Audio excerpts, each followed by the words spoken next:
현대 목회자들에게는 가장 영향력 있는 목사님으로 알려졌고요. 또 목사님 중에 목사님, 목회자들의 목회자 이렇게 불릴 수 있는 분 중에 팀 켈러 목사님이 계십니다. 21세기 C.S. 루이스라 이렇게 불리면서 찬사를 받기도 했고요. 기독교 변증가로 영향을 끼치고 지금은 은퇴하셨지만 리디머 교회의 목회자로서 훌륭하게 리디머 교회를 세우고 성장시키고 또 은퇴하셨습니다. 참 목회자들에게 책으로 설교로 긍정적인 영향을 많이 끼친 목사님이신데 최근에는 은퇴 후에 췌장암 진단을 받으셔서 투병 중이시고 오랫동안 크론병으로 고생한 아내를 이렇게 잘 돌보신 분이세요. 이제는 췌장암 진단을 받고 역할이 바뀌었다. 이렇게 신문을 통해서 보게 됐습니다. 이분이 가장 두려운 것은 아내를 두고 떠나는 것이다. 이렇게 말씀을 하시면서 짠한 마음도 갖게 됐고요. 또 췌장암에 걸린 이후에 이분은 자기가 설교하고 자기가 책에 쓴 대로 사시기려고 애를 썼습니다.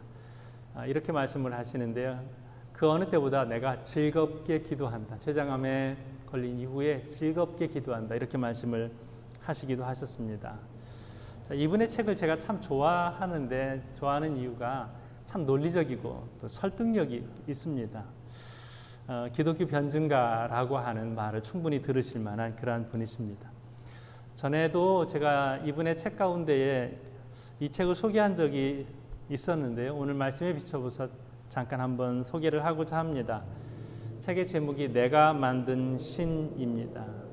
Counterfeit Gods라고 이렇게 하는데 counterfeit 이 말이 가짜, 모조품, 위조 달러, counterfeit 달러 이렇게 말하죠.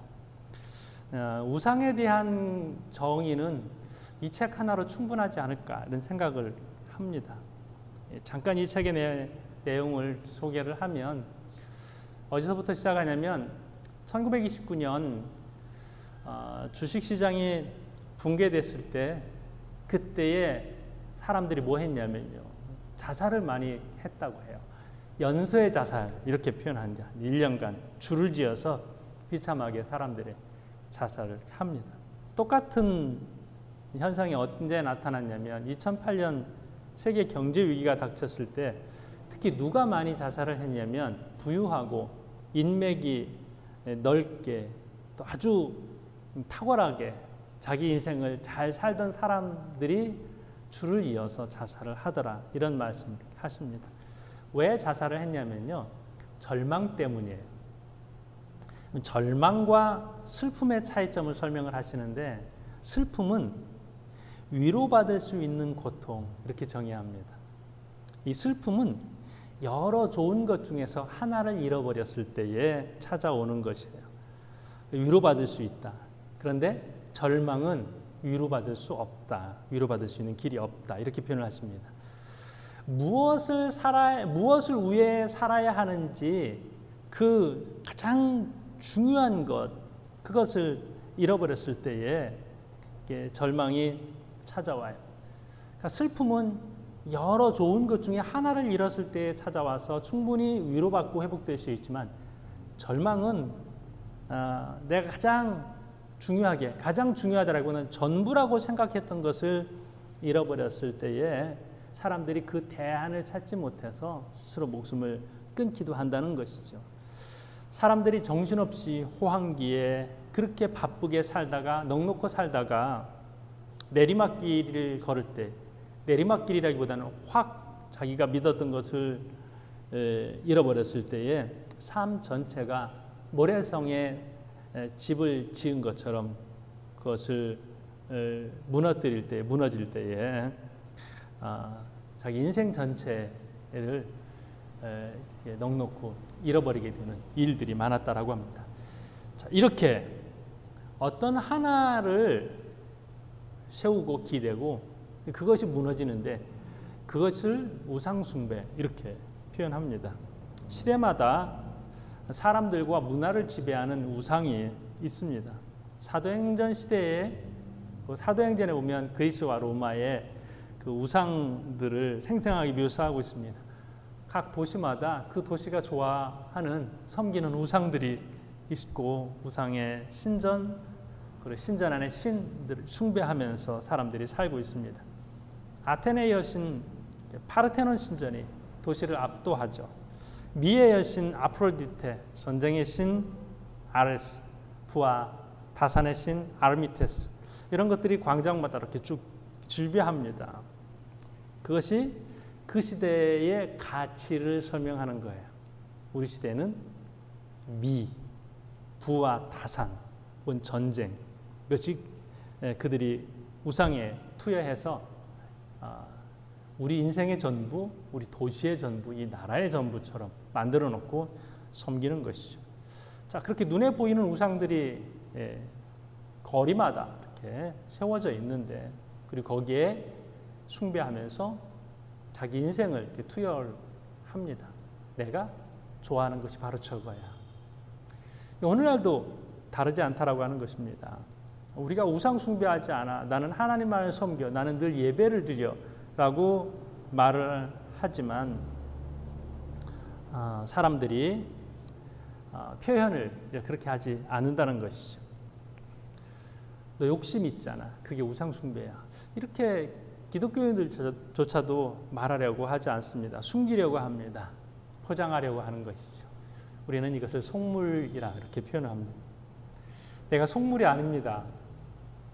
내가 욕심이 그렇게 많은 사람이 아닙니다라고 우리가 당당하게 하나님께 말씀드릴 수 있을까요? 우리 인생에 그거 무너지면 내 인생 무너져. 이렇게 말할 수 있는 것들이 꽤 있거든요. 자, 그러면 하나님 앞에 우리가 이렇게 선언을 하면서 시작하면 좋겠다 싶습니다. 하나님, 저는 속물입니다. 좀 외쳐보고 싶지만 마음속으로 한번 외쳐보고 싶습니다. 저는 속물입니다. 지금 이 시대의 부와 다산의 신에게 향을 피우지 않는다고 하더라도 우리가 돈이나 성공을 내 인생의 최고의 가치로 그렇게 떠받든다면 우리 팀 켈러 목사님이 내 자식을 인신제물로 바치는 것과 똑같다 이렇게까지 표현을 하셔요. 이 인간의 마음이 우상을 제조하는 우상 공장이라는 것이죠. 마음이 우상 공장이다. 또 내가 욕심을 그대로 둔다면 그것 또한 우상을 만들어내는 우상 공장이라고 하는 것이죠. 모든 그런 문제의 원인을 우상에 두고 있습니다. 삶의 우선순위를, 내 인생의 우선순위를 하나님으로 두지 않는다면 그것이 우상 숭배입니다. 모든 신앙인은 여기에서 실패하면 안 돼요. 하나님께서도 이것을 가장 중요하게 여기십니다. 십계명의 첫 번째, 두 번째, 세 번째 여러분 잘 아시죠? 첫 번째는 너는 나 이외에 다른 신들을 내게 두지 말라. 두 번째, 너를 위하여 새긴 우상을 만들지 말고. 출애굽기 20장 4절의 말씀이죠. 자, 여기서 너를 위하여 우상을 만들었는데 이게 뭐예요? 거기에 내 욕심이 들어가 있는 거예요. 그런가 하면 출애굽기 20장 5절에 그것들에게 절하지 말며 그것들을 섬기지 말라. 자, 십계명의 첫 번째, 우상 만들지 마. 두 번째, 우상을 두지 마. 두 번째, 우상 만들지 마. 세 번째, 우상에게 절하지 마.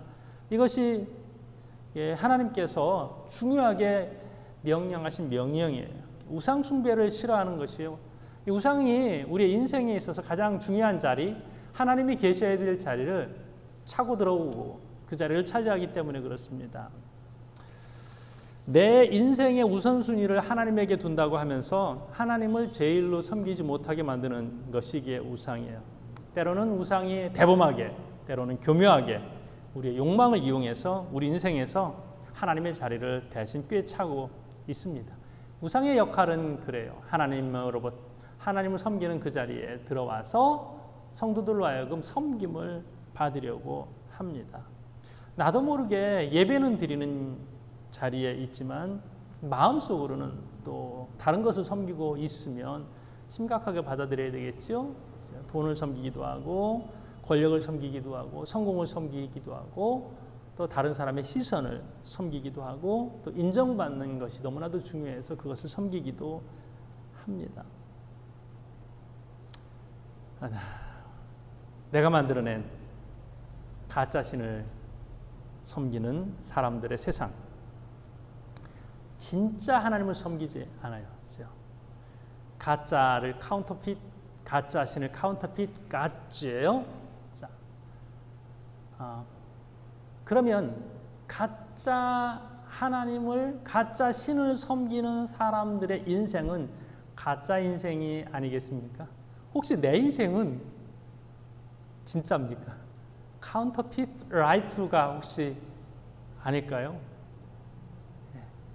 내 인생을 가짜로 가득 채워서 가짜만 섬기면서 그렇게 살아가지 않고 내 인생을 진짜로 채우고 하나님으로 채우고 하나님 중심으로 살고 그렇게 살아가야 되지 않겠습니까? 자, 그러면 여기서 우리가 스스로에게 그런 질문 한번 던져봐야 합니다. 내 인생 가짜인가? 진짜인가? 오늘 말씀을 통하여서 내 인생의 우선순위를 다시 한번 점검해 봤으면 좋겠습니다. 오늘 말씀에는 불행한 한 가정이 등장합니다. 룻의 가정이라기보다는 여기서는 나오미의 가정입니다. 남편이 엘리멜렉이죠.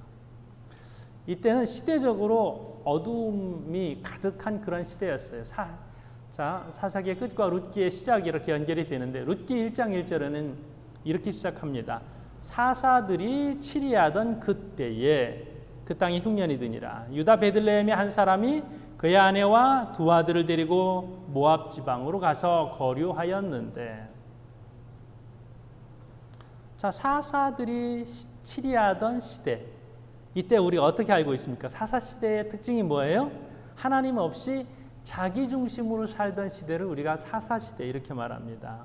그러면 여기서 한 절 바로 앞에 룻기 1장 1절 앞에 사사기 21장 25절 이렇게 마치고 있어요.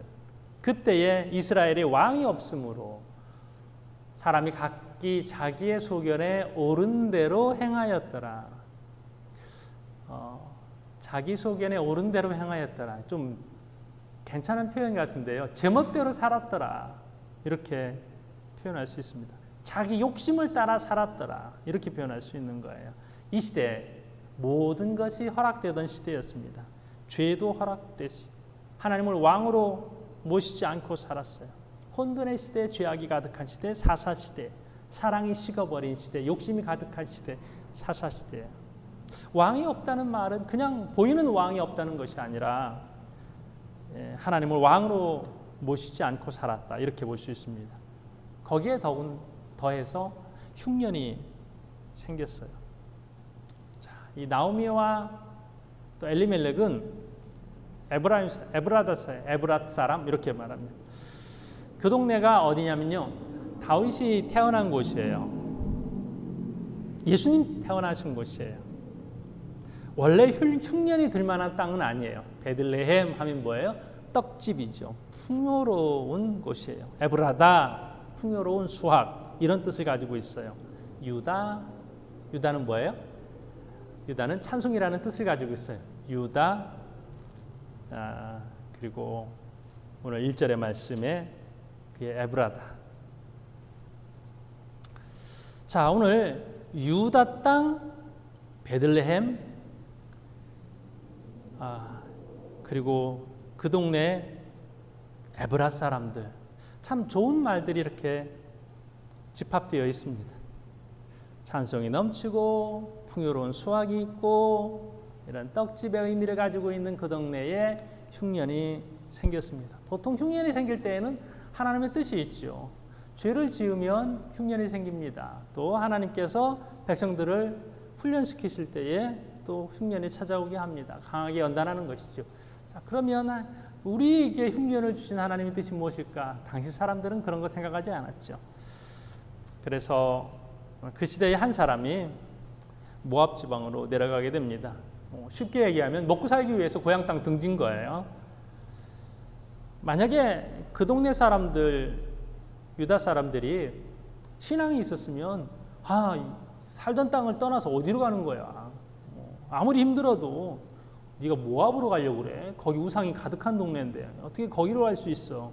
이렇게 말할 텐데 다 그 동네 사람들은 신앙이 없었기 때문에 자기 살고 싶으면 갈 수 있지 그렇게 할 수 있지. 이게 허용이 되는 거예요. 허용이 된다기보다는 그냥 당연하게 생각하는 그러한 유다에 우상숭배가 가득하고 또 모압도 우상숭배가 가득하고 그러한 것이 별로 중요하지 않던 시대 사람들이었습니다. 얼마 지나지 않아서 또 남편이 죽었지요. 나오미의 남편이 죽고 남편 없이 힘들게 살다가 두 아들 결혼해서 그렇게 잘 살려고 하는데 또 그 땅으로 간 지 10년도 되지 않아서 두 아들이 죽습니다. 며느리만 남았어요. 세 여인만 남게 됐습니다. 살 길이 막막하죠. 이때에 고국으로부터 소식이 들려요. 그 땅에 양식이 있다. 먹고 살만해졌다. 이제 고향 땅을 생각하게 됩니다. 며느리들에게 이제 너희들은 나 따라오지 말고 여기 살아서 좋은 사람 만나서 결혼하고 그렇게 살라고. 참 좋은 어머니인 것 같아요. 좋은 시어머니. 그런데 며느리들이 어머니 따라가겠다고 하죠. 따라가겠습니다. 아니야, 너희들 여기 있어. 근데 그때 오르바라고 하는 며느리는 인사하고 돌아가요. 마지못해서 가는 것처럼 감사하게 또 입 맞추고 가고, 룻은 끝까지 어머니를 따라가겠다고 합니다. 자, 여기에서 룻의 결정이 참 탁월합니다. 아주 중요한 결정을 하게 되죠. 룻이 어머니를 끝까지 따라가겠습니다. 이 결정은 뭐냐면요, 저는 편안함을 버리고 불편한 길을 선택하겠습니다. 힘든 길을 가겠습니다. 고향 땅을 떠나서 이제는 나그네 돼도 괜찮습니다. 무엇보다 내가 섬기던 신을 버리고 나는 이제 하나님을 섬기겠습니다. 이런 결단을 내려요. 이 룻이 누구냐면요, 이 룻이 다윗의 할머니예요. 예수님의 계보가 여기에서 나옵니다. 얼마나 그때는 몰랐는데 그의 인생이, 역사가 얼마나 이 여인의 선택을 아름답게 보는지 모릅니다. 당시 모압은요, 그모스라고 하는 우상을 섬기던 땅이었어요. 모압 민족의 여신이죠. 그렇게 아주 중요하게 섬기던 그모스 신을 버리고 어머니가 섬기는 하나님을 섬기겠다고 결심하는 이 여인의 결심이 참 멋있고 아름답습니다. 내 인생의 우선순위가 바뀌는 순간인 것이죠. 자, 나오미의 우선순위를 한번 생각해 보겠습니다. 나오미의 우선순위는 남편을 따라올 때는 먹고 사는 문제였어요. 나오미의 우선순위가 베들레헴 풍요의 땅을 떠나서 이제 우상 숭배가 가득한 땅이라도 먹고 살기 위해서 이동하는 그것이었어요. 우선순위가 생존의 문제, 물질의 문제였던 이 여인이 우선순위가 바뀌어지게 되는 순간이 찾아왔어요. 하나님께서 고향 땅을 생각하게 하셨어요. 자, 고향 땅으로 돌아가야 되겠다.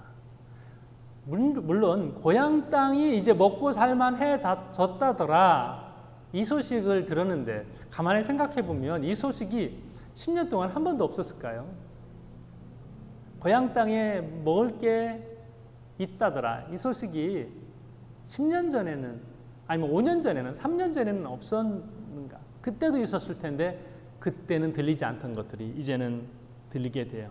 저는 이 말씀을 묵상을 하면서 이제 나오미가 섬기던 하나님을 제대로 생각하는 그런 때가 아니었을까, 이런 생각을 하게 됩니다.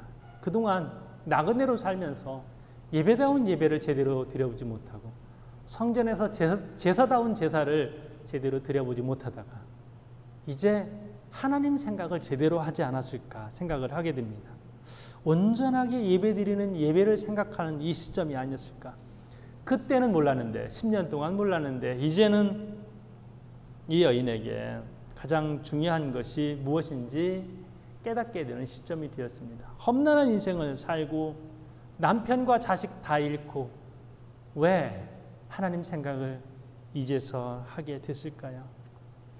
내가 무엇 때문에 이 고생을 하는지, 내가 정말로 잃어버린 게 남편이고 잃어버린 게 자식이 아니라 잃어버린 게 하나님이고 잃어버린 게 신앙이 아니었을까. 고향 땅을 소식을 듣고 나니까 이제 고향 땅에 하나님이 생각나게 된 것입니다. 제가 왜 이렇게 생각하게 됐냐면 나오미의 이야기 중에 여호와라는 말이 아주 많이 등장합니다. 자, 6절부터 볼까요? 그 여인이 모압 지방에서 여호와께서 자기 백성을 돌보시사 그들에게 양식을 주셨다 함을 듣고 여호와께서 돌보셨다 이렇게 표현을 합니다. 그리고 8절에 보면 여호와께서 너희를 선대하시기를 원하며 9절의 말씀 여호와께서 너희에게 허락하사 각기 남편의 집에서 위로를 받게 하시기를 원하노라. 여호와께서. 그리고 고난도 이렇게 표현합니다. 13절에 여호와의 손이 나를 치셨으므로 나는 너희로 말미암아 더욱 마음이 아프도다. 여호와께서 내 마음을 며느리들을 보면서 그때까지는 누구 생각만 했어요? 아들 생각만 했는데 이제는 며느리를 향한 따뜻한 마음과 아픈 마음이 들게 된 거예요. 여러분 여기에 있는 며느리 여러분들은 시아버지에게 그런 소리 들어보셨습니까? 네가 고생이 많다. 예. 우리 시어머니 시아버지에게 이런 소리 좀 들어야 되지 않겠습니까? 네가 고생이 많다.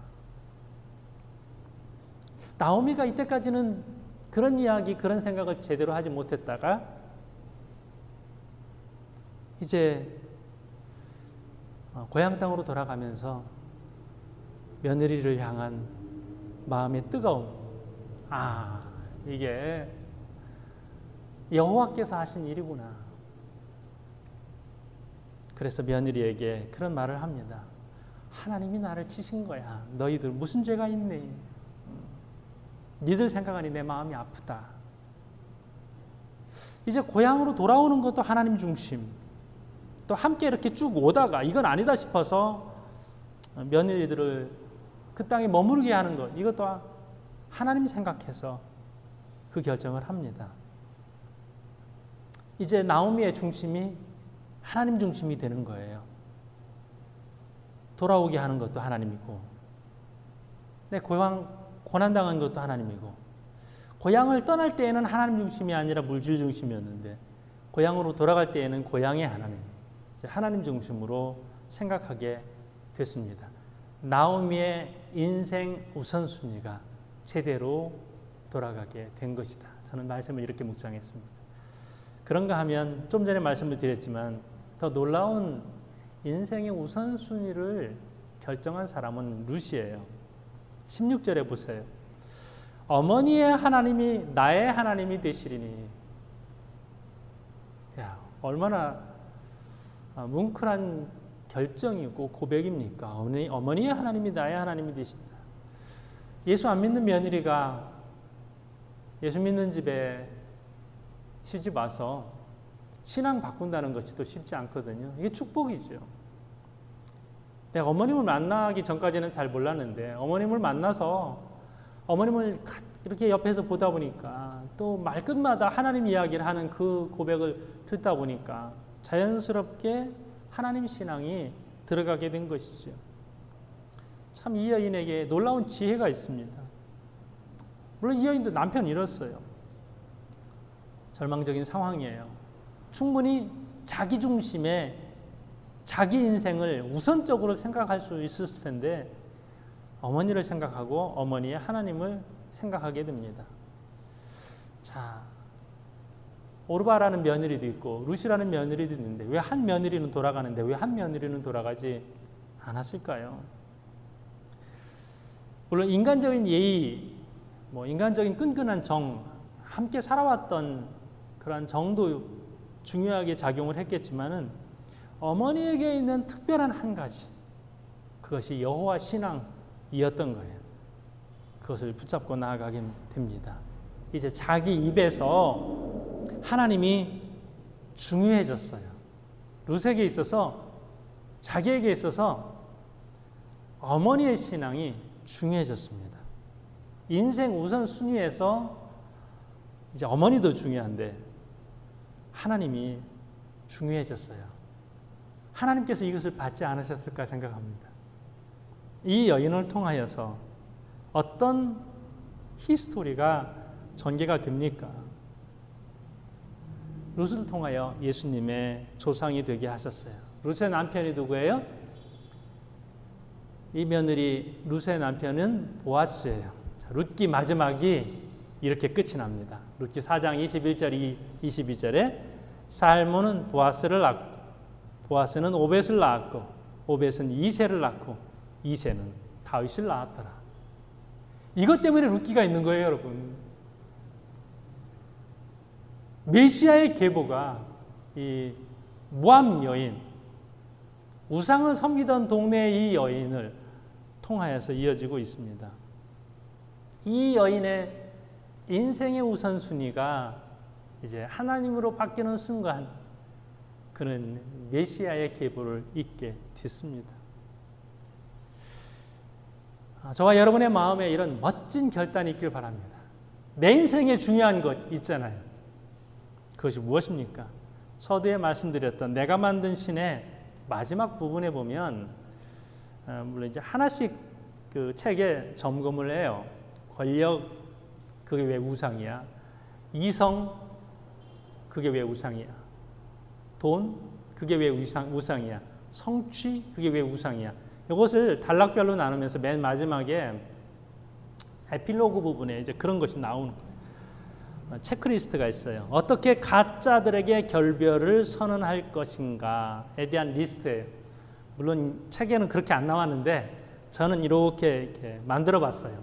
내 마음속 우상 체크리스트다. 이렇게 하면 좋겠다 싶습니다. 첫 번째, 생각의 내용을 점검하라. 대주교였던 윌리엄 템플이 이렇게 말합니다. 혼자 있을 때 하는 일이 곧 당신의 신앙이다. 당신이 즐기는 공상은 무엇인가? 무심코 당신의 머릿속을 차지하는 상상은 무엇인가? 좋은 집인가? 어떤 사람과의 관계인가? 습관적으로 생각하면서 혼자 속으로 기뻐하는 것, 흐뭇해하는 것, 그 대상이 무엇인가? 그게 당신의 우상일 수 있다. 생각의 내용을 점검하라. 이 첫 번째 체크리스트예요. 두 번째 체크리스트는 돈을 어떻게 쓰는지 보면 진짜 사랑하는 것이 무엇인지 알 수 있다. 돈은 내가 사랑하는 대상 쪽으로 저절로 흘러가게 되어 있다는 것이에요. 어딘가에 돈이 너무 많이 나가서 나 좀 절제해야 돼, 이 부분. 그것이 우상의 징후일 수 있다. 한번 체크해보라는 것이죠. 어디에 많이 들어가지? 혹시 이것이 나의 우상이 될 수 있는 것은 아닌가? 세 번째, 기도가 응답되지 않고 희망이 꺾일 때 어떻게 반응하는가? 당신이 정말 무엇으로 살고 있다고 이게 믿는 거, 고백하는 거, 이거 말고 실제 나의 신이 무엇인가 물어보라는 것이죠. 자, 내가 정말로 간절히 원해서 기도했는데 기도하는 것이 제대로 이루어지지 않았을 때에 그것이 정말로 나에게 간절한 희망이었는데 하나님이 그 희망을 안 들어주셨을 때 내 반응이 뭐예요? 어떤 사람은 낙심해요. 좌절해요. 어떤 사람은 분노해요. 그게 나다. 그게 나의 우상일 수 있다는 것이죠. 또 한 가지 마지막 체크리스트는 이거예요. 가장 통제하기 힘든 자기 감정을 보아라. 마치 어부가 물이 소용돌이 치는 쪽으로 가듯이 당신의 우상도 가장 고통스러운 감정의 밑바닥에서 찾으라라고 하는 거예요. 뻔히 잘못인 줄 아는데 그런 행동으로 나를 몰아가고 있는 감정에 주목하라. 화가 날 때면 스스로에게 이렇게 물어보라. 나에게 정말로 중요한 무언가가 여기 있는가? 무슨 수를 써서라도 손에 넣어야만 할 것이 있는가? 심한 두려움과 절망에 빠져 있을 때에도 물어보라는 거예요. 내가 이토록 두려운 이유는 내게 꼭 필요한 것이 아닌데도 꼭 필요하다고 여겨서 내 삶에 무언가 잃었거나 실패했기 때문이 아닌가 물어보라는 것이죠. 우리 스스로에게 질문을 던져볼 수 있습니다. 내 인생에서 가장 중요한 것이 무엇인가? 내 인생에서 정말 바라고 기대하는 것이 무엇인가? 무엇이 있으면 난 정말 행복할 텐데, 무엇이 있으면 사람들이 나를 인정할 텐데, 내가 인정받을 텐데, 어디서 성공을 찾고 있는지에 대한 질문. 자, 결국 이거 아닐까요? 마음속의 탐심. 골로새서 3장 5절에 이 정의를 탐심 이렇게 표현합니다. 그러므로 땅에 있는 지체를 죽이라. 곧 음란과 부정과 사욕과 악한 정욕과 탐심이니. 탐심은 우상 숭배니라.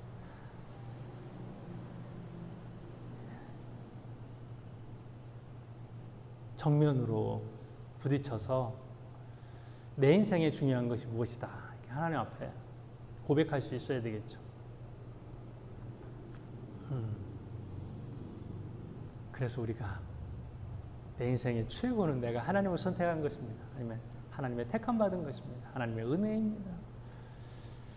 최고의 결정을 루시하고 나오미가 해서 인생의 전환점을 이루고 인류 최고의 축복 예수님의 계보를 이었던 것처럼 저와 여러분의 결정이 내가 내 인생 최고의 결정, 내가 예수 믿기를 너무나도 잘한 것 같아요.